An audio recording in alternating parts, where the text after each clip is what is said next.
জমে উঠেছে কোরবানির পশুর হাটে বেচাকেনা। ক্রেতারা সন্তুষ্ট হলেও প্রত্যাশা মতো দাম না পাওয়ার দাবি বিক্রেতাদের।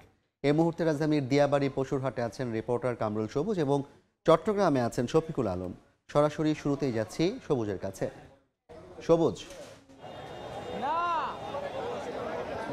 কোরবানির ঈদের আর একদিন বাকি, তো শেষ মুহূর্তে এসে কোরবানির পশুর হাট জমে উঠেছে বলা যায়। আজকে দুপুর থেকে মোটামুটিভাবে যে কেনাবেচা শুরু হয়েছে সেটি প্রত্যাশা মতোই কিনতে পারছেন ক্রেতারা। অর্থাৎ গত 2-3 দিন ধরে যেভাবে দাম ধরে রেখেছিলেন বিক্রেতারা, অর্থাৎ তারা যেভাবে বেশি দামে বিক্রির প্রত্যাশায় পশু বিক্রি করেননি, কিন্তু আজকের থেকে মোটামুটিভাবে তারা বিক্রি করছেন।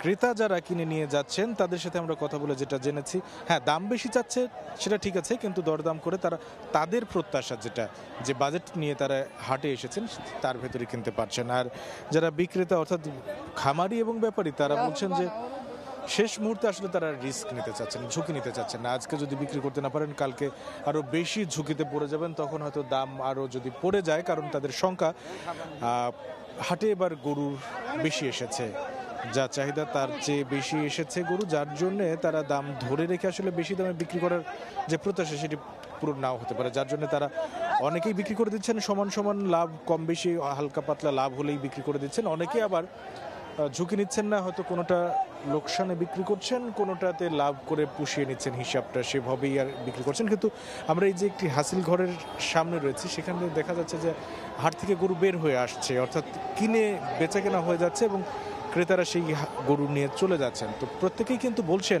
যারা মাঝারি এবং ছোট সাইজের গরু কিনেছেন তারা কিন্তু বলছেন তাদের যে প্রত্যাশা সেই প্রত্যাশা মতো কিনতে পেরেছেন। তবে দিনভরই আমরা যেটা বড় গরুর ক্ষেত্রে যেটা দেখেছি যে আসলে এবার কিন্তু বড় গরুর ক্রেতা নাই, অর্থাৎ বড় গরুর কাছে এসে মানুষজন সেলফি তুলছে, দরদাম জিজ্ঞেস করছে, জানছে, তারপরে চলে যাচ্ছে, বিক্রি হচ্ছে না বড় গরু।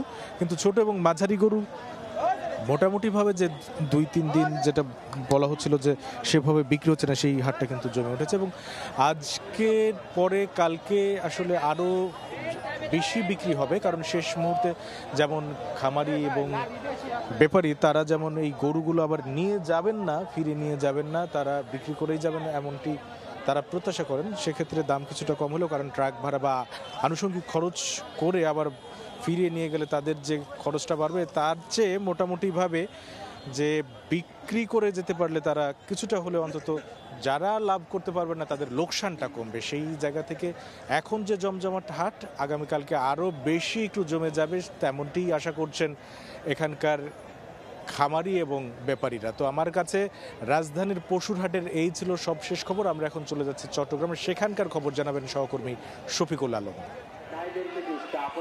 রাত যতই গড়াচ্ছে ততই কিন্তু চট্টগ্রামের বাজারগুলোতে ক্রেতা বিক্রেতাদের উপচে পড়া ভিড় আমরা লক্ষ্য পাচ্ছি। হাজার হাজার ক্রেতারা কিন্তু বিভিন্ন বাজারে ঢুকছে এবং বাজারে ঢুকে কিন্তু তারা এসে গরুগুলো নেওয়ার চেষ্টা করছে। আমরা সামনে যাওয়ার একটু চেষ্টা করি। আসলে এখানে বিকেল থেকে কিন্তু মানুষের ভিড় একেবারে বেড়েছে বাজারগুলোতে এবং মানুষ আমরা দেখতে পাচ্ছি এখন, কারণ আজকে আগামীকাল একদিন ছাড়া কিন্তু পরশুদিন কিন্তু কোরবানি, সেক্ষেত্রে কিন্তু আজকে কিন্তু সেই গরুটি অবশ্যই কিনতে হবে, না হলে আগামীকাল তাদের জন্য অনেকটা ঝুঁকিপূর্ণ হয়ে যাবে। আপনি দেখতে পাচ্ছেন এক একটি গরু কিন্তু এই মেন ফটক দিয়ে কিন্তু বের হয়ে যাচ্ছে এবং যেগুলো বের হচ্ছে এই গরুগুলো সব কিন্তু বিক্রি হচ্ছে। আমরা কি সামনে যাওয়ার চেষ্টা করি। আসলে চট্টগ্রামের যে স্থায়ী যে 12টি বাজার রয়েছে সেখানে কিন্তু যে গরুর যে দাম সেটি বলতে পারে, আসলে গরুর দাম একেবারে বেশি না বলা যায় না, একেবারে কমে বলা যায় না। মোটামুটি ক্রেতা বিক্রেতা উভয় পক্ষে সন্তুষ্টি আছে এই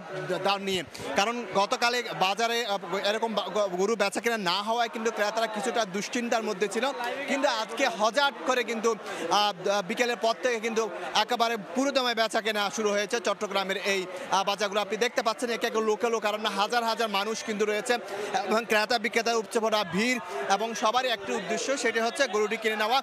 আজকে বলা যায় একেবারে 80 থেকে 90% মানুষ গরু কিনে ফেলবে, 15 থেকে 10% মানুষ আগামীকালকে কিনবে, কারণ যারা গরু কিনবে তারা কোনো ধরনের রিস্ক নিতে চাইবে না। আজকে কিনে তারা সেই কোরবানির গরুটা কিনে নেবে। তো এই ছিল আমার কাছে সর্বশেষ তথ্য।